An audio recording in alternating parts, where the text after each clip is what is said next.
Yeah, probably. It was probably our worst performance of the year, to be honest, in terms of our ball movement, but also our inability to take Lonnie's game away from them. We sort of had a defensive plan in place which we couldn't really execute, which is full credit to them. Like I think I might have mentioned in Thursday's presser, they're a pretty tough nut to crack, and it proved to be the case today. It seemed to struggle to transition the ball from defence, particularly in that first half. Lose to a full advantage. Is that something you'll be working on throughout the week? Something you'll identify? Yeah, they set up really well behind the footy, and they got smart players behind the ball. They were able to use their outnumber to exit as well, which they transitioned the ball heaps better than us. And it's definitely something to work on, because we do see that at times, and it's a good learning tool. So we had to, after the first quarter, which wasn't a great start, we really had to make sure that we used the game as a learning tool. We exposed some players to a few little different positional things, which was good to get a look at. But like full credit to Lonnie, like they ripped our game away from us, and we weren't able to get the game on our terms at any stage of the day. Mitch Thorpe kicked 5 in the opening half, and you put a number back in the second quarter.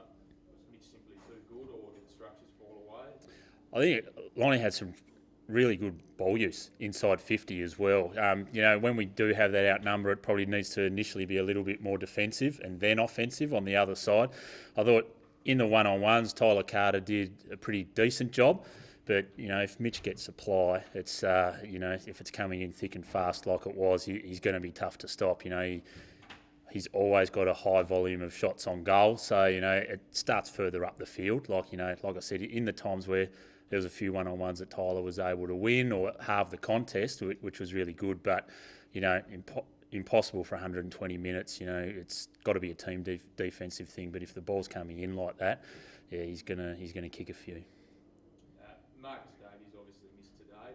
Do you expect him to be back in the short term? Or? Yeah, he got some really good news on Thursday. So it was a PCL, which we initially thought was a strain, but once he got MRI'd, it turned out to be a ruptured PCL. But he's pulled up really well, and the physio is only 1 to 2 weeks away. So he's started his full rehab. He's not running yet, but I'd expect him probably not next week against Clarence, but probably the week after. He should be really pushing. If not, then the week after that.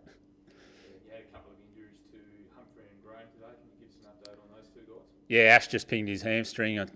Looked out there. The sniper got him as he came, and he was right in front of the bench. So, he'll. That's probably, you're looking at 3 to 4 weeks. And Graham was just a dislocated finger, so that got popped in straight away, which actually was full credit to the Lonnie guys. Their physio/doctor came over and helped us out and got that back in for us. So, we're very grateful for that. And it all went in fine. So I don't think there should be any dramas with Luke, as long as there's no fracture or anything. But it popped straight in.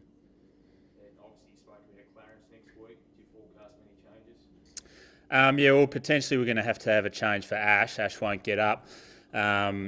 See what happens with some Mariners selection as well. And, we'll sort of know a little bit more of the wash-up as to how some guys pull up. And, once we get a look at who's played well in the Mercury Cup as well. And, there'll definitely be those forced changes through those injuries. At home, you must be delighted with that performance. Yeah, pretty happy with the way we're tracking at the moment. The team's starting to gel together, a few changes, but the guys that are coming in know their roles and they're happy to play them. So we've got a good team environment going at the moment, and hopefully keep it up. I thought Jack Rushton was outstanding again, particularly early. He must be stoked with his progress for TSL senior footy. Yeah, Jack's really maturing. His pressure around the ball is unrivalled at the moment within our group, and he's just creating opportunities just through pressure. So the first game back for Sam Lonington today, picked up a bit of an ankle issue. You can go for that. Update on him? Yeah, Sam managed to get through the game quite well. He might be a little bit sore now, but we'll see, as the week progresses, as to whether he gets up for next week's game. But everything's favourable for the moment. Sonny Warding played well in the league today, kicked 9 or 10 goals. Yeah. Just an issue of he didn't have the fitness to get up this week. Do you expect him to play next week? Oh, no, I think we've actually got a pretty deep list, and if you've got a bit of an injury at the moment, there's a bit of a thing that you actually do work your way through back through the D League, and that's what Sonny's actually done, and he actually put some score on the board today and played quite well. So he'll push for selection again this week, and he did a good effort today in the D League. Yeah. Two debutants in House and Malucci today. How did you see their performances? Yeah, brilliant. We had House with 10 tackles as a centre forward and a big guy. That's you can't ask any more of that. And the way that Malucci worked around the ball and created space and opportunity, they'll fit right in. Pleasure to have them. And defensively excellent again. He's held the Tigers to 3 goals in 4 quarters of football. You must be pleased with that. Yeah, I think our backline's coming together as a real unit at the moment.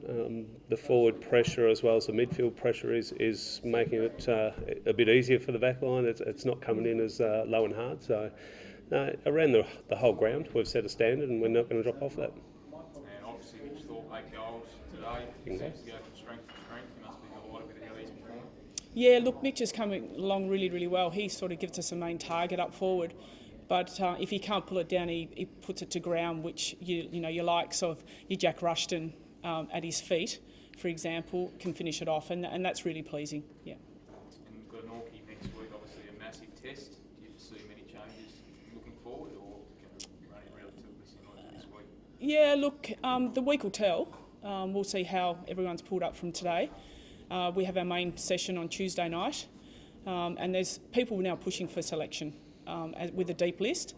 Glenorchy, they've started the season well, but as have we, and we're improving each week. And as long as we stick with our processes and that's our game style, then I think we'll hold up okay.